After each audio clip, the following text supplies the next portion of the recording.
dépendait de l'église de San Martino, ou si elle a vraiment eu, comme c'est souvent le cas, une première chapelle.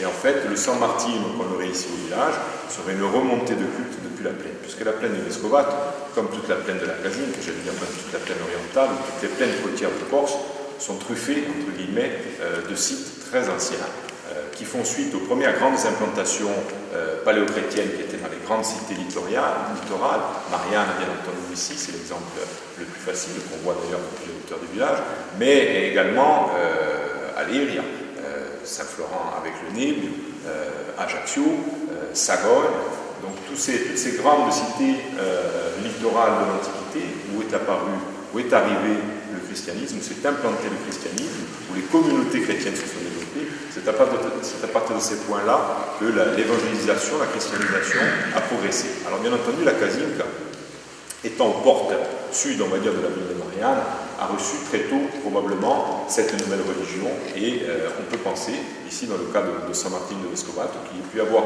un premier San Martino en plaine, peut-être le long de la voie romaine. Sur Vescovato, c'est pas net. Mais si on se déplace légèrement vers le sud, du côté de Castellar, là où se trouve l'église de Saint-Pancras aujourd'hui, l'église piévane de Saint-Pancras, juste en dessous, tout à l'heure que tu l'as rappelé Christian, juste en dessous de Saint-Pancras, il y a un lieu-dit qui s'appelle San Martino. On n'a pas trouvé de vestiges, mais peut-être qu'à l'occasion de quelques travaux agricoles ou autres, on aura l'occasion de mettre au jour un monument dédié à San Martino. Et là, on dirait que ce qui organise le développement des monuments, c'est cette voie de circulation qui remonte à l'Antiquité, mais qui a été empruntée, bien entendu, bien des siècles plus tard. Et c'est probablement là qu'on peut chercher l'origine de San Martino en plaine, avec une remontée, et là-dessus, une installation des seigneurs, et un développement des villages, parce que quand le seigneur s'installe, il construit le château. Entre 1300 et 1500, on assiste en fait à l'apogée du développement des confréries en Europe, qui sont plus ou moins influencés par les grands ordres religieux que sont les bénédictins, les franciscains, etc. Les confréries vont instituer une spiritualité de confrères, ce qu'on appelle une sociabilité confrérique, qui est vraiment très particulier et que j'ai retrouvé beaucoup en Corse, et en s'appuyant premièrement sur le double principe du sacré et du profane, et deuxièmement sur la règle fondamentale d'une mutualité spirituelle. L'Église tentera de tout temps de le contrôler, et elle ajoute que les relations entre l'Église et ce type d'association laïque ont toujours été ambivalentes. L'Église, en même temps, trouve trop d'avantages à la présence des confréries, puisque celles-ci, en fait, entretiennent et assurent la propagation de la foi chrétienne. Elles rendent des services chrétiens et des services aussi sociaux. Bien avant la création d'aide sociale, elles ont vraiment elles font des œuvres de bienfaisance sous forme de soins aux malades, de secours aux indigents, etc. Cette confrérie, c'était très important, parce que ici, on est au niveau village, pas au niveau d'un canton, au niveau village, c'est très important. On essaye de... Parce que si on ne transmet pas, c'est un échec, c'est un fiasco. Alors il faut transmettre la langue, les traditions, les coutumes, tout. Ce che li hanno imparato i nostri vecchi. A me un corso, non ho mica imparato Salvatorino o ne porta che maestro, io abbiamo mamma. Et io un corso un paese. Là, les chants qu'on va interpréter, c'est des chants de la Semaine Sainte. Alors il y a des lectures et légendes. Il y a des lois, c'est des louanges, il y a des chœurs, c'est des chœurs, il y a des chants, il y a des prières au Padre Nostro et l'Ave Maria, bon, c'est des extraits, hein, et on finira par le perdono.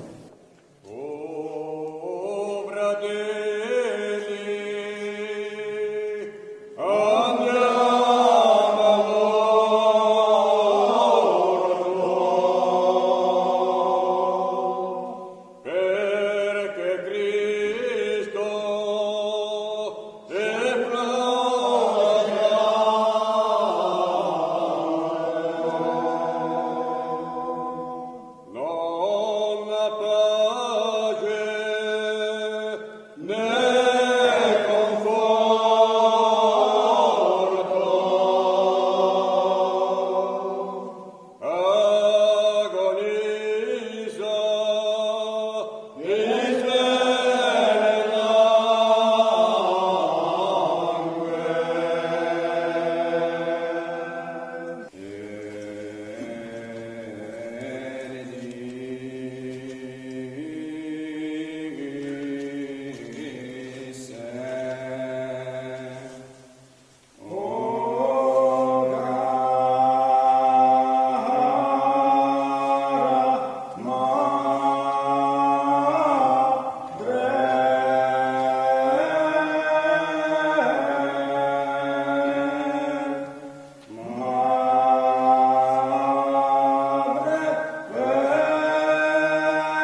Allez, la moderne, là,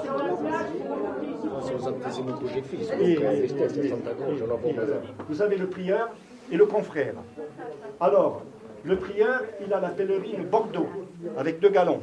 Le sous-prieur, la même pèlerine Bordeaux, avec 1 gallon. Le confrère, son aube, c'est un simple drap. C'est l'égalité dans le social. Tout le monde est habillé pareil. Uso como vastore. Vous voyez, ça, c'est le corbillard de la confrérie qui a servi de 1884 jusqu'à 1966. À Bastia, il y avait 3 corbillards. L'aristocratie, la bourgeoisie et le peuple. Chez nous, au village, je n'ai rien contre la ville, hein, mais c'était l'égalité également pour la mort. Ils avaient le même corbillard pour tout le monde.